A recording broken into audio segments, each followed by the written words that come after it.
On June the 3rd, 1998, a high-speed Deutsche Bahn train travelling at nearly 200 kilometers per hour derailed and crashed into a road bridge near the village of Eschede in northern Germany, killing 101 and injuring 100. It was the worst rail disaster in the history of Germany and the most catastrophic high-speed train crash ever recorded.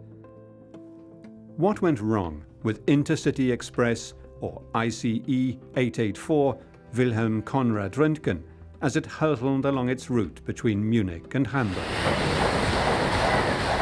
Incredibly, the disaster was set in motion by a single, tiny fatigue crack.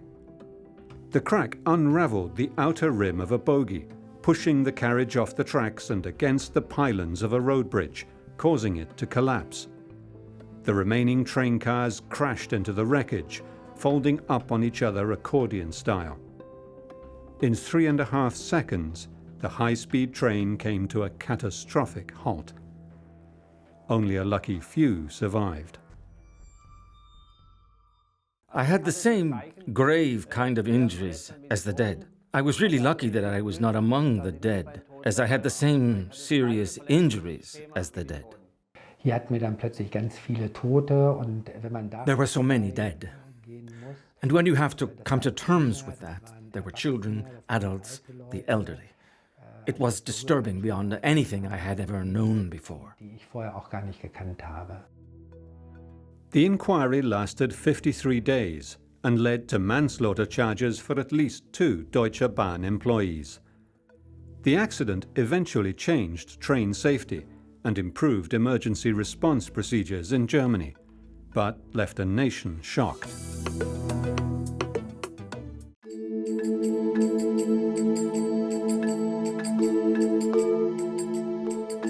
Munich, Bavaria. It is early on the morning of June the 3rd, 1998, and commuters and families are boarding trains in the Munich Hauptbahnhof, headed north for business and pleasure. The I.C.E. 884 Wilhelm Conrad Röntgen is headed to Hamburg, with scheduled stops in the picturesque cities of Augsburg, Nuremberg, Würzburg, Fulda, Kassel, Göttingen and Hanover. When the doors finally close and the train pulls out of the station, 287 passengers are on board, settling into their travel routines.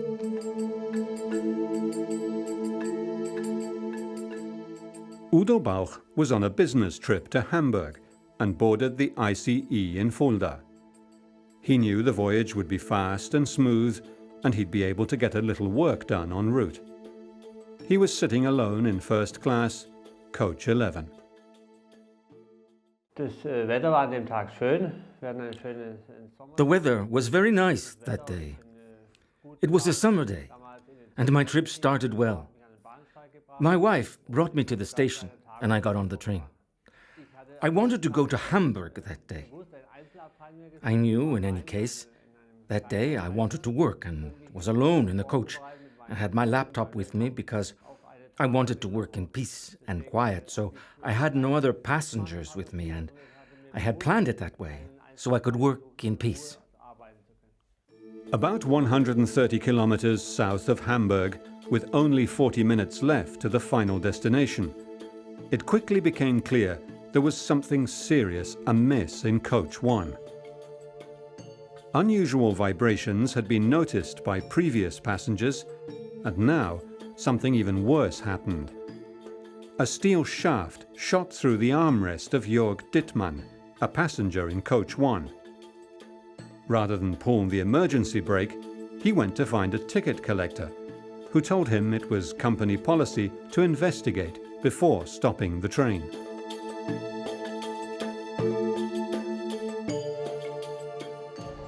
All of a sudden, the rear coaches began travelling on a different set of rails, hurtling horizontally towards the bridge, slamming into it. The bridge collapsed onto the train, crushing the rear half of Coach 5. The restaurant coach, 6, was completely crushed to just 15 centimeters in height. there was no chance of survival for anyone dining in coach 6 at the time of the accident. The remaining cars jackknifed into one another. I looked up at the clock, and I was working on my laptop, and then, all of a sudden, there was a blow, an impact like nothing I had ever heard. And from then on, it all went very fast. Then, within the coach, I was thrown about, over and under, and from left to right. All sorts of chairs and train parts were flying against me, until I was just suddenly lying there, and I knew something terrible had happened. I thought 2 trains had collided. I heard over the radio what was happening while on my way to Eschede. And then, as we neared Eschede, we were able to speak to the mayor, who was able to tell us that it's an I.C.E. train, it's completely destroyed, and the bridge is also completely destroyed. And it all looks quite horrific. That was the first information I had. Also schon auf dem Weg dahin war durch den Funkverkehr, den man ja... We could hear the radio traffic as we were on our way to Eschede, but it was confused information, as the various frequencies and traffic were all over the place, and it was difficult to make out. Genau auszumachen, aber es war alles völlig busy. Und als wir dann nach Eschede kamen und auch auf diesen Brückenkopf... Then, as I came to Eschede and drove up to the top of where the bridge was, there lay the I.C.E. train, totally destroyed. I had never seen anything like it. I was perplexed, as I was not at all trained for what lay before me. War ich in dem Sinne auch gar nicht vorbereitet. 2 Deutsche Bahn railway technicians who had been doing maintenance near the bridge would be killed instantly when car number 4 came hurtling toward them at 200 kilometers per hour. Der dritte Wagen. The back of the 3rd wagon went onto a different rail, and then it derailed, and the back of the wagon hit the bridge pylon, and it began to collapse. The 4th wagon was able to come under the bridge, and then the bridge collapsed onto wagon 5, destroying it completely. Then the other wagons just piled up against the bridge. Dann die anderen Wagen haben sich dann vor der Brücke zusammengeschoben. The front power car, which had detached from the rest of the train, coasted for another 3 kilometers until coming to a stop just past Eschede railway station. Residents in the tiny town just 130 kilometers south of Hamburg had no idea what was happening just south of their normally quiet and tidy German village. Andreas Effinghausen was one of the first police officers to arrive at the bridge from Celle.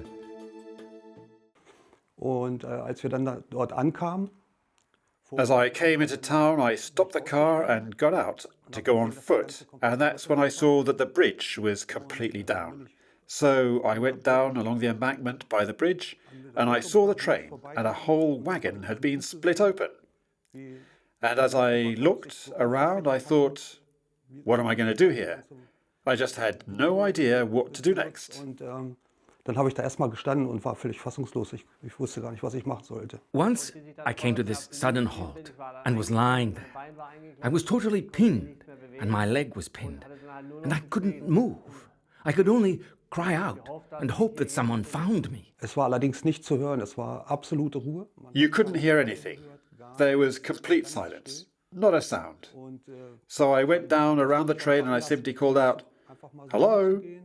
And Udo Bauch answered me. Hat Udo Bauch mir geantwortet. Hello, hello, is anyone there? He yelled. And I heard it, and I tried to pull myself up and say, yes, my name is Ugo Bauch, please help me.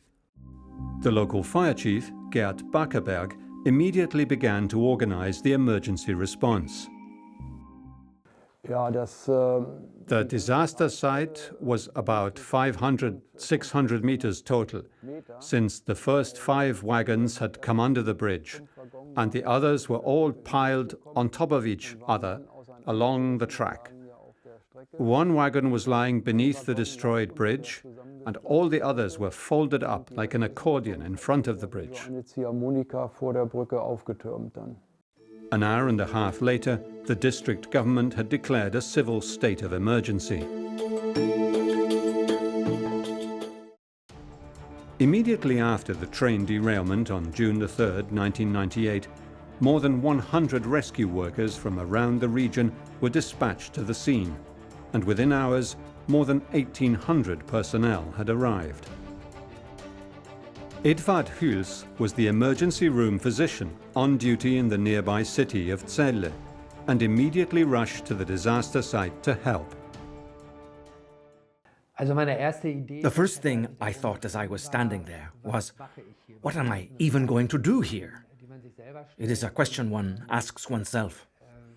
You suddenly understand what it means when you have an education as a nursing assistant, and then suddenly your skills are going to be needed in a way that you could never have ever predicted or imagined.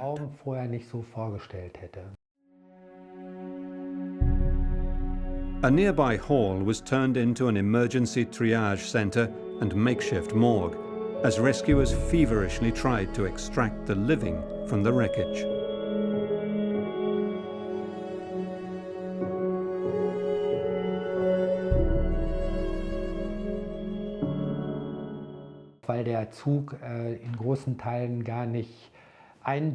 The train was impenetrable due to the windows and the doors. This was a basic problem we had from the very beginning. And as a result, we could only treat the patients who we could get to in the very last wagons, put onto stretchers, and then begin doing triage that was needed. Wir haben es zum Schluss aufgegeben. Es war nicht möglich. We eventually gave up trying to make holes big enough in the doors and windows to get the patients out to be treated. At that point, the fire department helped us. And since the last 6 wagons were all lying next to each other, we were able to access the coaches through the aisles, cutting out the seats as we went through and slowly working from the back toward the front. But it was very difficult. Hat sich dann von hinten langsam weiter nach vorne gearbeitet, aber es war sehr, sehr aufwendig. Utter devastation was everywhere. For 20 minutes, rescuers stepped gingerly around live railway electrical cables carrying 15,000 volts. The train cars were horribly mangled, and rescuers struggled to reach the dozens of wounded and dying inside due to the impenetrable windows and doors.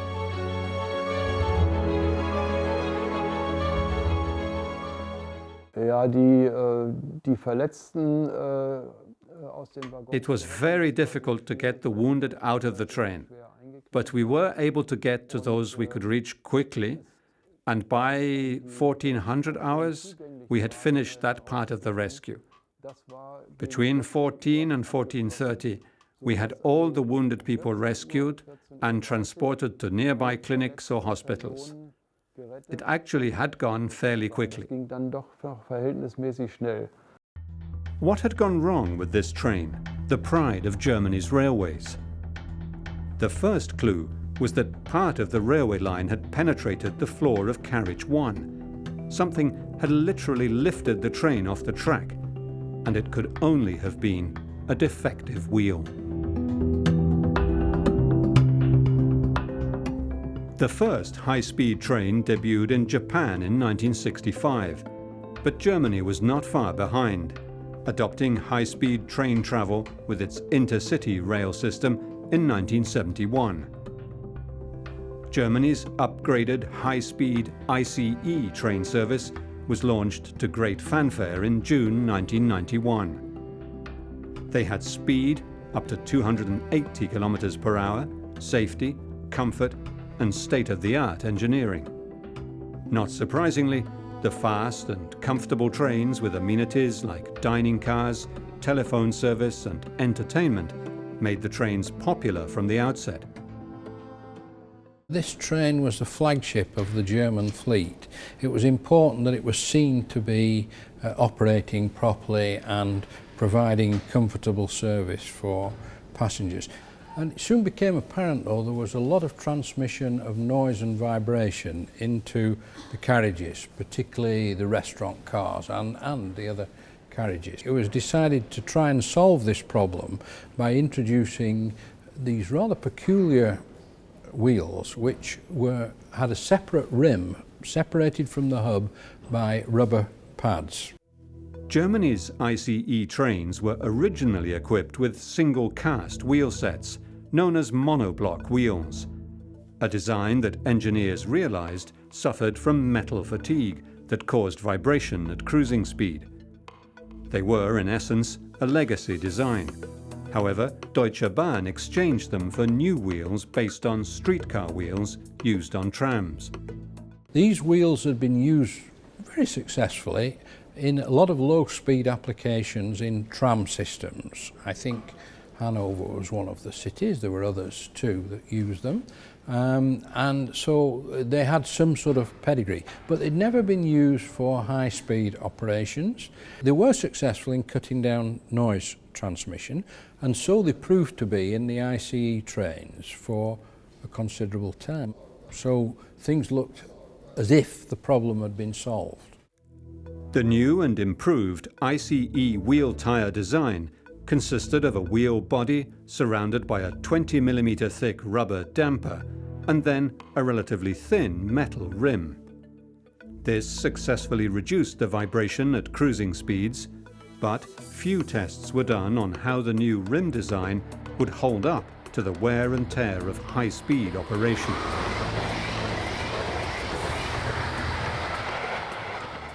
That is, a wear process takes place, and the shape of the wheel conforms more and more to the rounded shape of the rail head, which leads to unsatisfactory running of the train. So periodically the wheels are reprofiled after quite long periods of time. In these rimmed wheels, where the rim was separate from the hub of the wheel, this continual reprofiling reduced the thickness of the rim. And so the bending that took place every time the wheel rotated between the separate rim and the solid hub, separated by these rubber pads, grew greater because the rim became more flexible.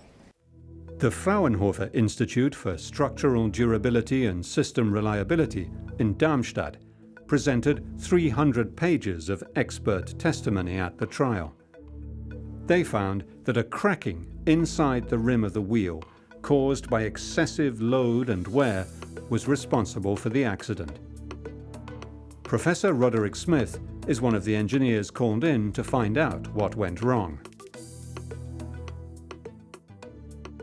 When the wheels were examined for cracks, in a normal solid wheel, one examines the outer tread of the wheel, where the cracks are likely to form between the wheel and the rail.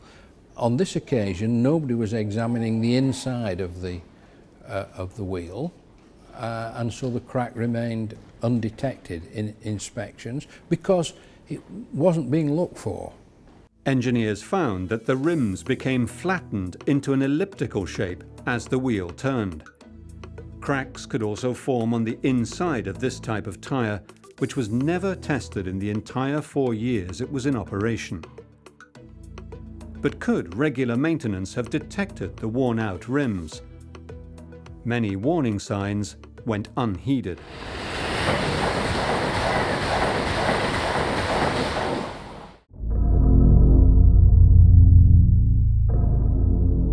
The world had never seen a high-speed rail crash of such epic, tragic proportions. The mangled cars of the I.C.E. 884 train Wilhelm Conrad Röntgen, en route from Munich to Hamburg, had not only derailed, but also hit an overpass, causing it to collapse onto the second half of the train, which then piled up in a zigzag motion. The biggest challenge at first was knowing the scale of the disaster. Just how many people had boarded the train?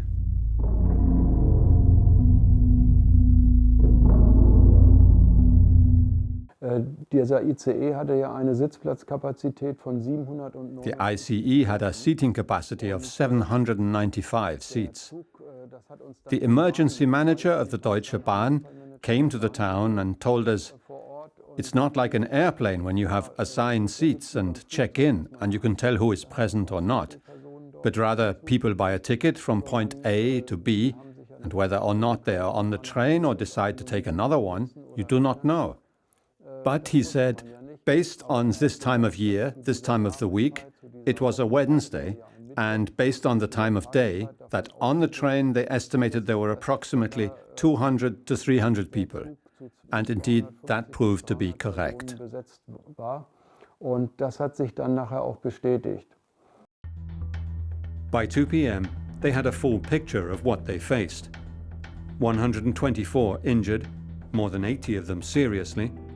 16 had walked away, and 101 dead and dying in the impenetrable or crushed train cars. Also unverletzte oder leicht verletzte Personen. Lightly wounded or those without injuries were in the first 3 wagons. In the 4th wagon were more gravely wounded, but after the 5th wagon, it was mostly just dead. In Wagen 5 waren dann Tote zu beklagen. Lying in pain, pinned beneath parts of his coach, Udo Bauch saw his life flash before his eyes. And then you see these near-death images that flash through your head. From your childhood, your youth, when you become a parent, the night you met your wife, the whole life ran through my head, and I knew either I am going to die or somehow I will come out of this. And then, at a certain point, I heard the voice of my rescuer, Andrea, a policeman from Celle, who I am still friends with today. And I was a bit more reassured that someone had found me. Hat mich dann gebeten, seine Frau zu verständigen. He begged me to contact his wife. He gave me names and a phone number and asked me to call. I asked him about his injuries and he said that he thought that his entire left side must be broken. He was in a lot of pain, so I told him I would go and get a doctor. And we would try to get him out as fast as possible. Retter ranhole, dass wir ihn da rausbekommen. My wife had to search for me. She had brought me to the train platform and then gone home and heard about the derailment. Then she noted the train's name, Wilhelm Conrad Röntgen. She heard it on the television and she thought, that is the train. My husband is inside. Then she made contact with the authorities, who gave her a long list of hospitals where the various patients were. And she had to call and call. But the answer everywhere was negative. And then the next to the last one was the hospital in Hanover. And there they had an unknown patient wearing blue pants, a wedding ring with the name Monica engraved into it, and was approximately 30 years old. And it was with this glimmer of hope that she went to Hanover to search for me. Udo's rescuer, Andreas Effinghausen, also went to see him at the hospital. He was met by Monica, relieved to have finally found her husband and be at his side. Ja, also sie hat mich erstmal ganz herzlich begrüßt. First, she warmly said hello to me, and then we went up to intensive care to see Udo. He wasn't totally conscious. He was still in a medically induced coma. But later he told me he could hear my voice. Er hat gehört, dass ich da war, also er hat die Stimme gehört, aber er konnte eben halt noch nicht antworten. ER physician Dr. Edvard Hüls was confronted with the most difficult choice a doctor can face. To be in a situation where so many patients need your help. They were all trying to talk to me and say, we need a doctor. And I had my kit with me so they could recognize me as a real doctor from afar. And they all thought, oh, he will come right away. Yet he is not coming over to me. It is not something you can train for.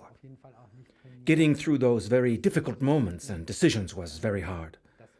I couldn't care for some of the patients, even when I knew things were going quite badly for them. Also ich sag mal, das war eigentlich das Schlimmste. It was one of the worst experiences I've ever had.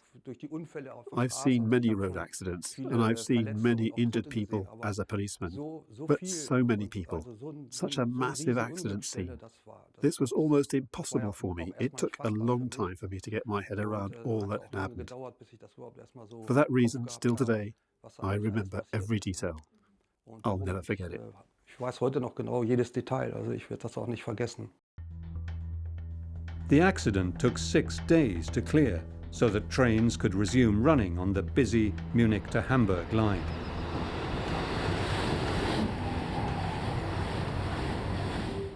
Wir haben tatsächlich bei einer Lagefeststellung nachmittags 15 Uhr At a certain rescue site, we, at a certain point at 1500 hours, reported that we had 1,250 vehicles working directly on site. Dort waren rund 350.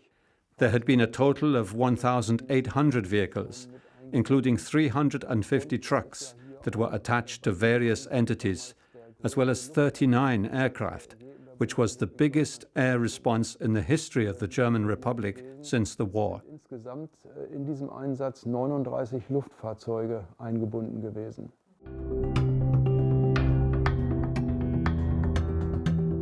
Forensic teams began the grim task of collecting body parts in small grey trays. Entire families were wiped out in 3.5 seconds.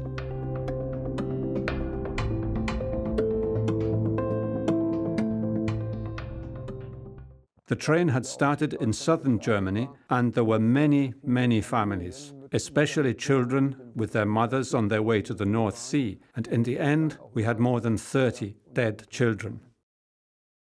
But it could have been even worse. Another high-speed train had just passed under the very same bridge. Udo Bauch was disabled. I had third-degree head injuries, jaw fractured in 4 places, skull fractures, and my left leg was broken. I had multiple fractures. Everything was broken. I had the same grave injuries as the dead. And I was really lucky not to be among the dead, because I had many of the same injuries as the dead. The extent of grief in the tiny village was overwhelming. A special trauma team moved into the back of the small hall that had been turned into triage center and morgue. The psychological support team would remain in place for over a year at a center erected in the nearby city of Celle, and eventually become a model for trauma counseling and disaster response in Germany.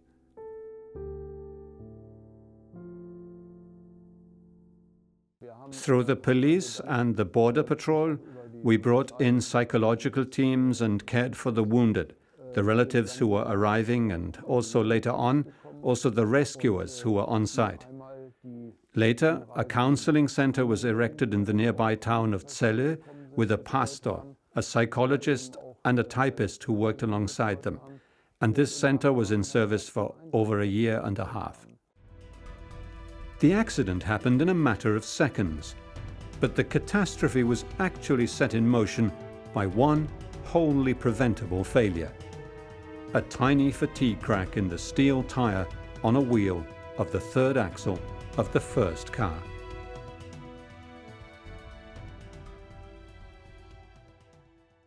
Suddenly the rim fractured and sort of spread itself out like a spear and came up through the seat of one of the passengers was sitting there, and it came up through his seat and caused considerable concern, of course. The passenger rushed to the guard, who was several carriages away from him, to tell him what had happened and to stop the train. Apparently the guard was rather slow in reacting, but started walking with the passenger back to the site of the damage. But before they could get there, the trailing end of the rim caught on a set of points below the train and derailed one of the bogies of the carriage that the train was on. So what went wrong? 3 separate automated checks indicated a defect in the I.C.E. train's wheels. The train's onboard computer also showed that conductors and other train staff had filed 8 separate complaints about noises and other vibrations being generated by the defective wheel, yet the company did not replace it. The train conductor also failed to stop the train in time. Of course, it's relatively easy to run computer models, quite complicated computer models, but the question is, are we modelling the right thing? And that can only be answered by testing. And here the structure was so different from the conventional wheel that testing would have revealed the difference in the structure and the different location of where the cracks were going to form. The fact that if a crack was going to initiate, it would be initiated on the inside of the rim, which normally is not a place you would look at because it would be part of a solid wheel. And the fact that the reprofiling process had not been rethought to accommodate the separate rim. I think these are actually very fundamental issues.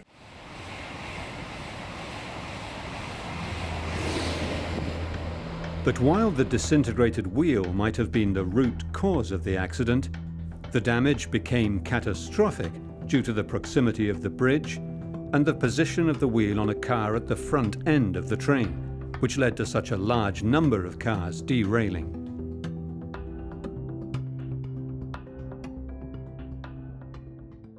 If the train had been stopped immediately the accident would have happened, the disaster might have been avoided. And one of the ways in which that could have happened was if the driver had some indication that there was a major fault on one of the bogies. He actually had an indication of the level of the toilet water in each of the carriages, but not on the condition of the bogies.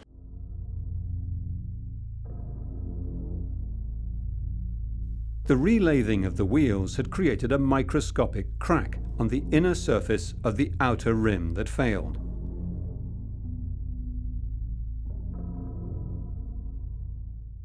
They examined carefully all the wheels on the similar trains. They found, interestingly, that only the wheels that had been reprofiled, I think 6 times, had cracks inside. And of the population that had been reprofiled 6 times, I think 80% of them had little cracks there that could have grown quickly. Of the wheels that hadn't been reprofiled 6 times, but less times, they didn't find any cracks. So clearly, the limit of the reprofiling had been exceeded, and it caused them to rethink the whole business, and they went back to running on solid wheels.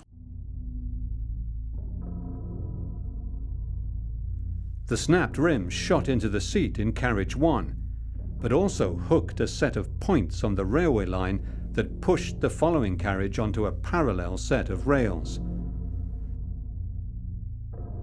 The carriages crashed into the bridge, which fell onto them, and the end of the train piled up against the crashed carriage at 200 kilometers per hour. If the dragging rail rim hadn't switched the points, the crash simply would not have happened.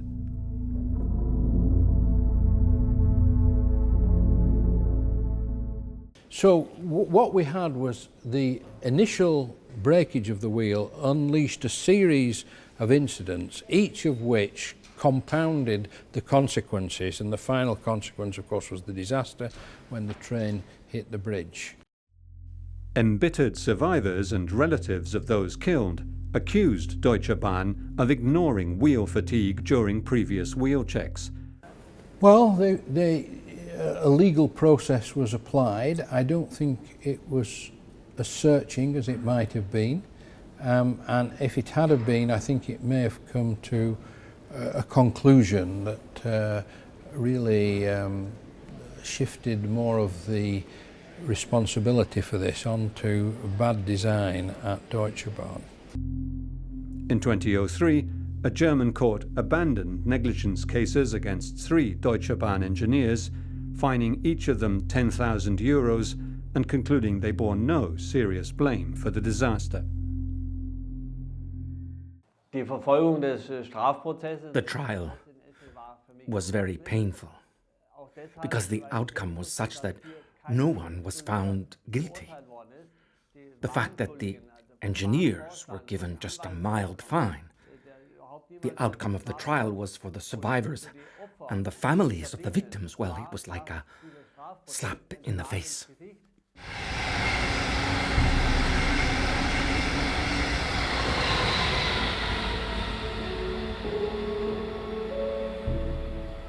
More than 20 years after Germany's worst rail accident, many things have changed.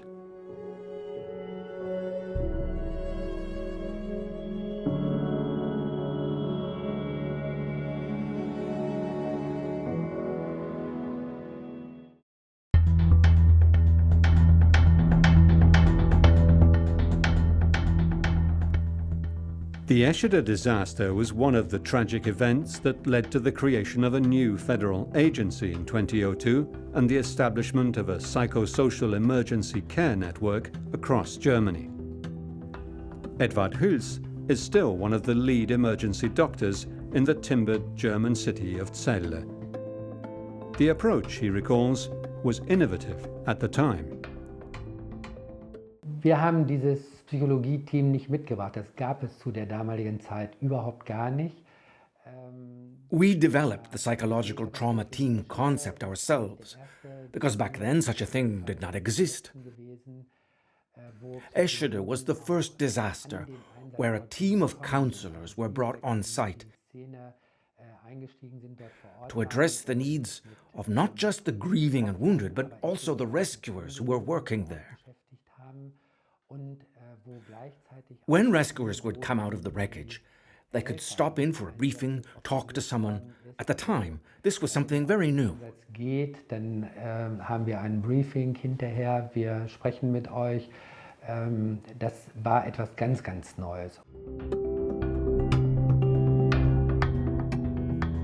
Within weeks, points on the entire German railway network were checked to see if they were near possible obstacles. They then instigated a big investigation. They contacted a lot of experts of fatigue, because this failure was clearly a fatigue crack that had grown in the rim, of which I was one. We spent two and a half years arguing with each other, discussing with DB engineers, trying to find out the history of the decision to introduce these wheels, what the testing had been, what the thoughts had been about the inspection of them, and so on. Wheels on other trains were replaced with the safer monoblock type. My argument would be is the protocols weren't applicable to this particular incident, stripped away from the overall view. The detail of the design of the wheel was so different, they shouldn't have applied existing design standards to it. And they shouldn't have hidden behind the fact that it complied with those existing design standards, because it was a completely different structure and it changed the system behaviour.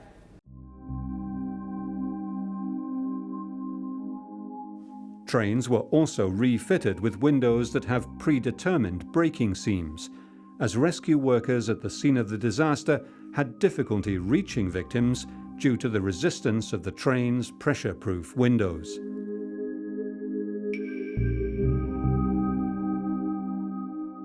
After 27 days in a medically induced coma and 6 major operations, Udo Bauch lives with a 100% handicap.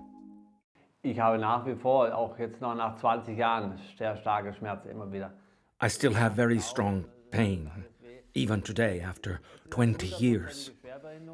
When I walk, it all hurts. I have a 100% handicap. There is also anxiety. My life is very, very different, and every day I have to fight through this pain and these obstacles and handicaps. Udo Bauch decided to build his own memorial and began planning a chapel in his hometown of Eichenzell. Many people come here. In the first year after the accident, we had 5,000 visitors. We get prayer groups, victim support groups. And it is nice to see that our town is sought out by those who want the victims of the Eschede disaster to be remembered.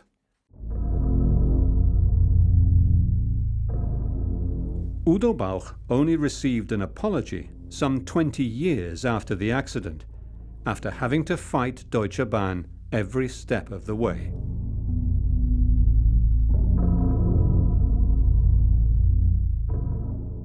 Deutsche Bahn was very insensitive in the time right after the disaster. They sent us letters with I.C.E. train stamps. You had to fight for every single euro of compensation. At the time, everyone said, "We will absolutely compensate you big time." But as a victim, we did not notice that. We had to fight for every little thing, every little bill that needed to be paid was a battle.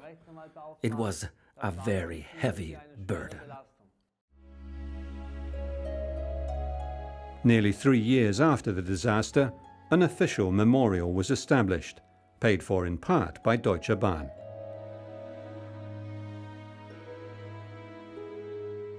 "400 relatives and many dignitaries, as well as rescue personnel and local Eschede residents, attended the opening ceremony.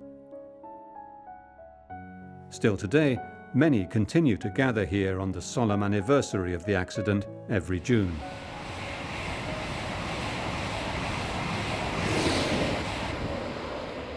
"101 wild Japanese cherry trees were planted here, one for each fatality. They do not bear fruit, but blossom every spring in memory of the victims.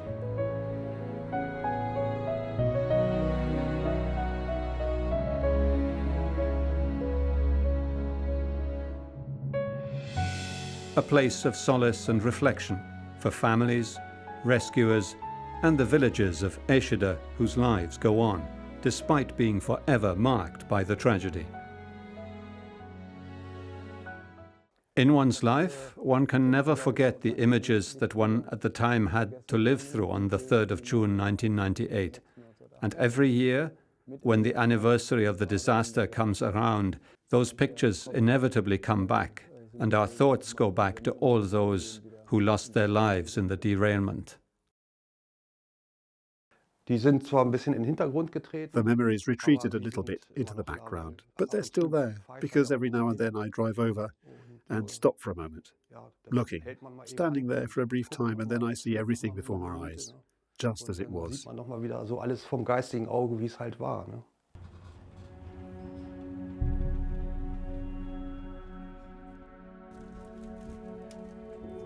Passengers in the trains that speed by here every day at 200 kilometers per hour on their way to and from Hamburg are traveling too fast to see the names of all those who lost their lives here on June the 3rd, 1998. But if they happen to look out the window toward the thick forests and fields of heather as they pass by Eschede, their gaze is met by a cherry orchard planted to remember the 101 dead, and by a steep flight of stone steps leading up to a gate, framing the blue heavens beyond.